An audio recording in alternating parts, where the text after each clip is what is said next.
Welcome to Honor and Respect for Our American Flag, a multi-part series on the evolution and history of the American flag, how the American flag is improperly displayed, and how it should be properly displayed. I'm your host, Al Sipek.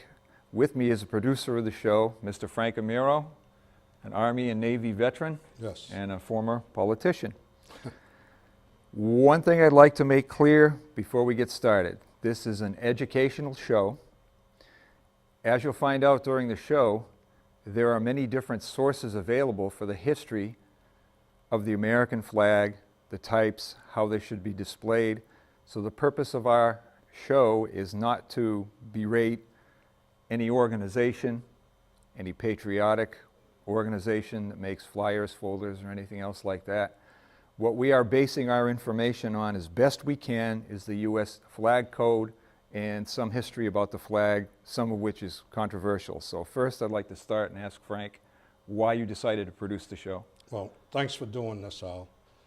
One of the reasons is many years ago on Thanksgiving of '66, I took a gentleman to the airport in New York, and I didn't know who he was, and he was asking questions, and I started telling him symbolism over substance. And he says, "What do you mean?" I says, "See the American flag on the parking lot over here at the airport. It's humongous, it's pinned, it's stretched out, and there's holes in it so that the air can pass through it without tearing the flag, but they already did so." And the gentleman's name was Bill Bennett, and then later on I heard symbolism over substance on other radio shows. But that put me on the edge because I had already served some short time in the United States Navy. And a year or so later, I went in the United States Army.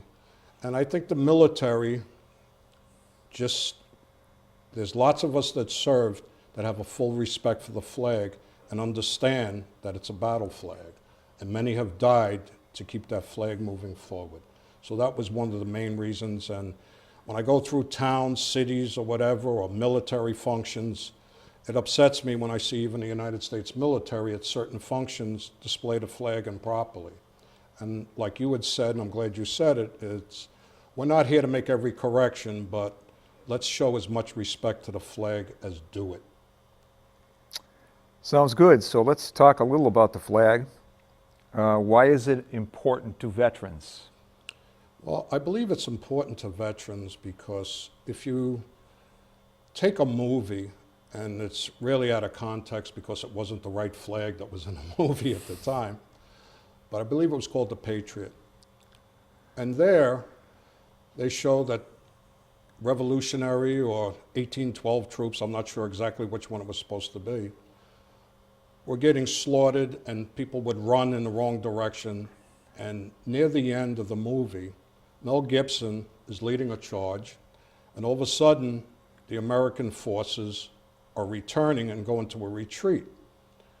So the character that Mel Gibson is portraying grabs the flag bearer, takes the American flag, and charges back forward. And I think that is what Americans that serve in the United States Armed Forces understand and respect. That flag is a guide-on into battle, and wherever that flag goes, the direction, that's the way those troops will move. So I believe that's why many veterans have a certain extra level of respect for the American flag. And that makes sense because they were wounded and died for that flag while they were in battle. All right, so let's go through a little bit of history of flags. Sure. Just briefly, what is a flag?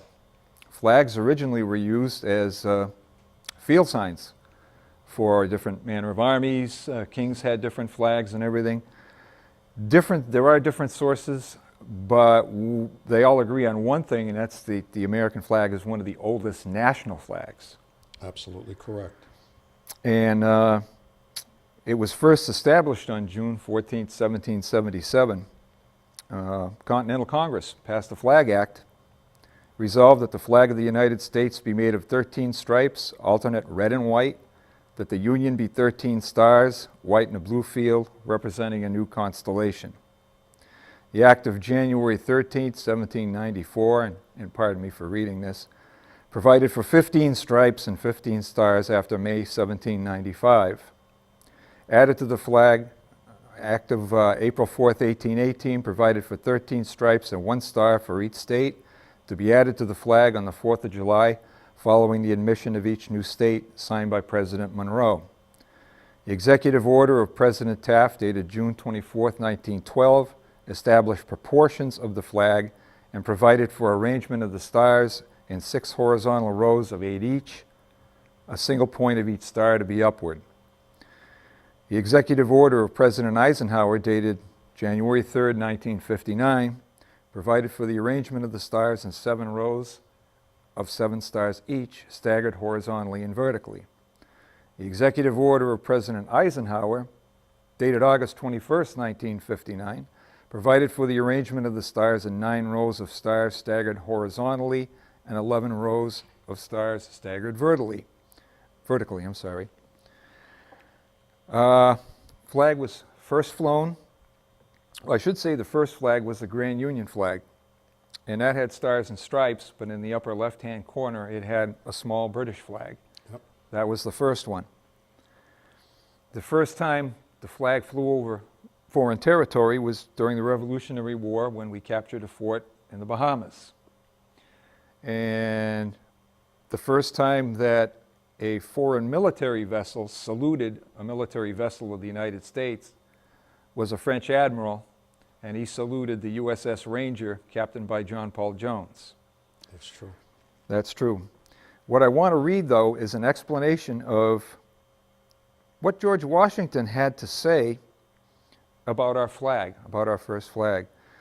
We take the stars from heaven, the red from our mother country, separating it by white stripes, thus showing that we have separated from her, and the white stripes shall go down to posterity, representing liberty. The name Old Glory was given to our national flag August 10th, 1831, by Captain William Driver of the brig Charles Doggett. Flag was first carried in battle at the Battle of Brandywine, September 11th, 1777. Well, And that's just a brief history of the evolution of our flag. right. And it's also interesting that in Portsmouth, New Hampshire, John Paul Jones with the Ranger was at a dinner or banquet, and the ladies there made what is considered, it's not fact, but considered to be the first true stars and stripes, and he did go on to battle with that. Yes, he did, and actually there is no one that can say with absolute certainty who designed the first flag, but we do know that the flag flown on the Bonhomme Richard and the USS Ranger had stripes. Yes. We do know that, and actually you can still find, if you go online, a picture of the John Paul Jones flag. And of course it's evolved since then. We have the United States Flag Code, which I'm going to let you talk about All right. briefly, if you want to talk about briefly on the history of that before we end this segment.